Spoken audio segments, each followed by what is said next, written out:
bienvenue à l'émission 10 minutes avec Pierre et Christine.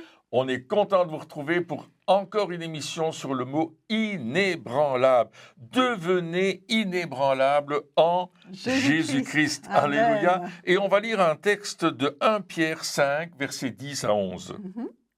Le Dieu de toute grâce, qui vous a appelé en Jésus-Christ à sa gloire éternelle, après que vous aurez souffert un peu de temps, vous perfectionnera lui-même, vous affermira, vous fortifiera, vous rendra inébranlable. À lui soit la puissance au siècle des siècles. Amen. Waouh, quelle promesse merveilleuse, extraordinaire, rassurante. Il nous rend inébranlable. Oui, c'est vraiment quelque chose d'important. Et dans ce texte, le mot inébranlable en grec, c'est thémélio, et il signifie poser le fondement, fonder ou rendre stable, établir. Et c'est ce que Dieu a fait dès le commencement de la création. Hébreux, chapitre 1, verset 10. Il dit, « Toi, Seigneur, tu as au commencement fondé la terre, et les cieux sont l'ouvrage de tes mains. » Fonder la terre, Ouais. et les cieux sont l'ouvrage de ses mains. Il les a fondés. Le psaume 33, verset 9. Car il dit, et la chose arrive. Il ordonne, et elle existe. Et il y a une autre traduction qui dit, il a soufflé des mots, et des mondes sont nés. Qu'il y ait, et ce fut le cas, jaillissant à l'instant même où il parlait, à peine dit que c'est fait. Extraordinaire. La parole vivante et créatrice de Dieu. Amen. C'est le fondement. C'est le fondement qui nous rend inébranlables. Oui. C'est poser ce fondement qui va permettre à notre vie de tenir le coup et de pouvoir aller plus loin, parce que c'est glorieux qu'en Jésus-Christ, nous appartenons à ce règne puissant, Amen. si majestueux, parce que Dieu est le Créateur. Nous appartenons à notre Créateur. Matthieu 7, 24 à 25, Jésus parle, il est en train de faire le sermon sur la montagne, vous vous souvenez, ça commence au chapitre 5 et le chapitre 7, les versets qu'on va lire, c'est la fin de toutes les paroles qu'il a dites. Et je vous encourage à les relire, à les méditer, à bien regarder ces paroles et à les écouter, parce que ce sont des paroles inébranlables qui permettent de fonder notre foi dans et sur le royaume de Dieu à travers Jésus. Amen. Voici ce qu'il dit. C'est pourquoi quiconque entend ces paroles créatrices que je dis ou que je souffle, et les met en pratique, sera semblable à un homme prudent qui a bâti sa maison sur le roc. La pluie est tombée, les torrents sont venus, les vents ont soufflé et se sont jetés contre cette maison. Elle n'est point tombée parce qu'elle était fondée sur le roc. Et je crois que c'est très important, d'abord que les paroles de Dieu, on l'a vu, sont créatrices, elles créent quelque chose en nous, elles nous rendent capables de le mettre en pratique. Oui. En fait, c'est ça aussi, la création de Dieu, c'est que quand il parle, eh bien, il nous rend capables d'accomplir et d'obéir à sa parole. Et si, justement, on les met en pratique, alors nous devenons inébranlables, quelles que soient les circonstances. Absolument. Et Jésus ne nous dit pas qu'il n'y aura pas de tempête. Non ? Et il y a des tempêtes dans la vie, n'est-ce pas? On a beaucoup de tempêtes, beaucoup de défis qui viennent devant nous, qui nous secouent, qui... Parfois, on se dit, mais dans quel tourbillon je suis tombé là? Qu'est-ce qui va se passer? Dieu, où es-tu? Parfois, on crie comme ça, hein? On regarde à Dieu. Et puis, en fait, si nous sommes fondés sur cette parole inébranlable de Jésus, si notre vie était bâtie sur le roc et non sur le sable, la tempête peut venir. Oui, il y aura peut-être des fenêtres qui sont cassées, le toit qui sera envolé peut-être, mais la maison va rester stable. Tandis que celle qui est bâtie sur le sable, c'est-à-dire quelque chose qui n'a rien à voir avec la parole de Dieu, celle-là, elle s'écroule, elle s'effondre et il n'y en a plus. Tandis que sur le roc qu'est Jésus, on reste solide et inébranlable. Et en sécurité. Et en sécurité, tout à fait. Éphésiens chapitre 3, versets 14 à 17.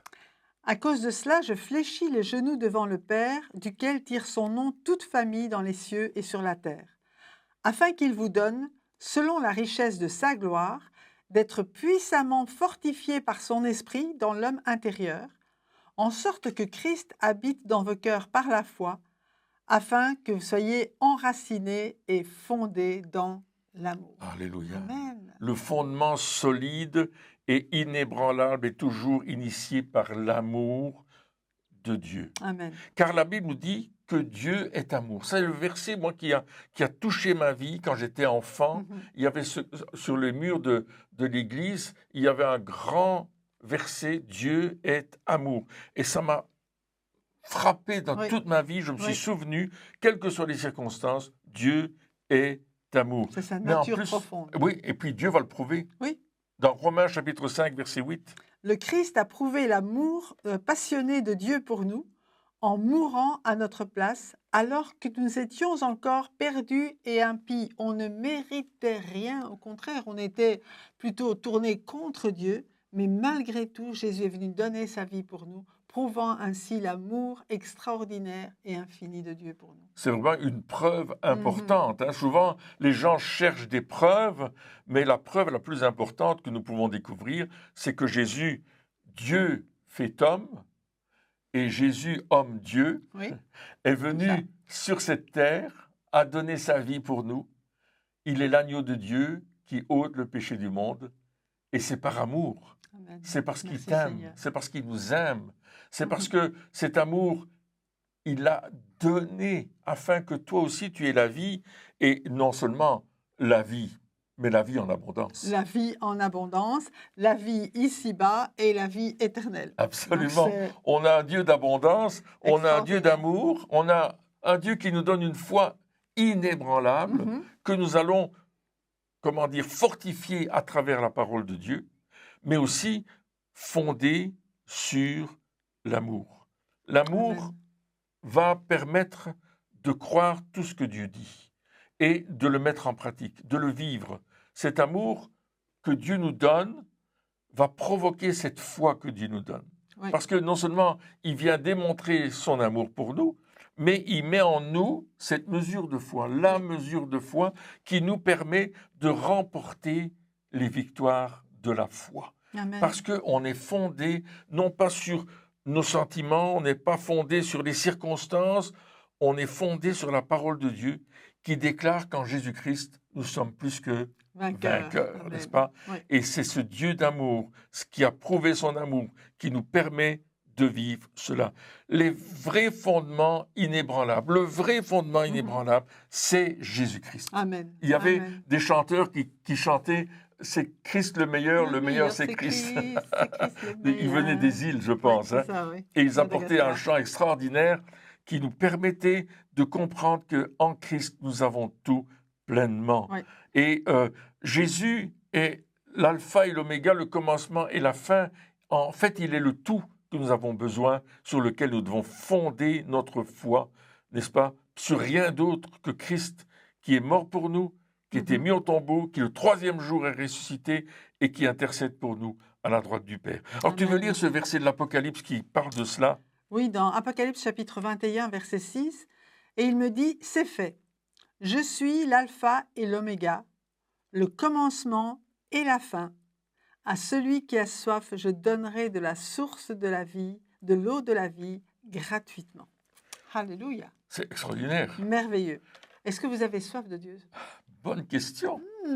Parce qu'il y a des réserves d'eau de la vie que Dieu veut vous donner encore aujourd'hui, et ces réserves qui produisent encore plus la foi, l'amour dans votre cœur et qui vous rendent inébranlable. Absolument. Et il dit, je vais la donner à ceux qui ont soif. Oui, Oh, je prie que vous ayez soif de cette eau de la vie que Dieu veut mettre en vous, parce que il dit que c'est le Saint-Esprit qui va jaillir jusque dans la vie éternelle. amen. Alléluia. Amen. C'est le Saint-Esprit qui va jaillir en vous. Alors je prie, Seigneur, Alléluia. merci de rendre nos auditeurs, auditrices inébranlables en Amen, Jésus-Christ. amen, amen. Inébranlables à cause de ton amour immense, cet amour extraordinaire, extravagant, que tu as prouvé en mourant sur la croix, afin que chacun, chacune puisse entrer dans la réalité de ta bonté et de ton amour, et qu'ils puissent boire cette eau de la vie que tu leur donnes aujourd'hui. Merci Saint-Esprit de visiter chacun d'eux dans le nom puissant de Jésus. Amen. Amen. Amen. Merci Amen. d'avoir été à l'écoute. Au revoir. Et à bientôt.